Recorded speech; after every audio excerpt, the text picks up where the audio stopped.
అండి ఈ dinosaur cups చూసారా, భలే ఉన్నాయి కదా. ఇదొక వెరైటీ, ఇదొక వెరైటీ, ఇదొక వెరైటీ. ఇదైతే పట్టుకొని రావడానికి చాలా బాగుంది.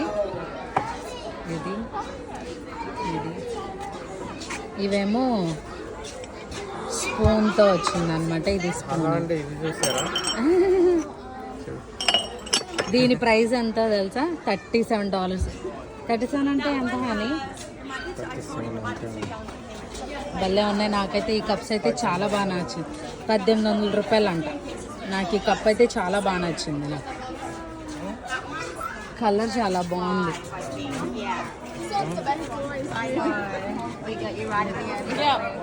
అదిగో అని అని అదిగో అజుడు బయట లోపలికి వెళ్ళిపోతుంది. ఎగ్లో మేము డైనో లైవా దానికి వచ్చాం అనమాట. Dino alive.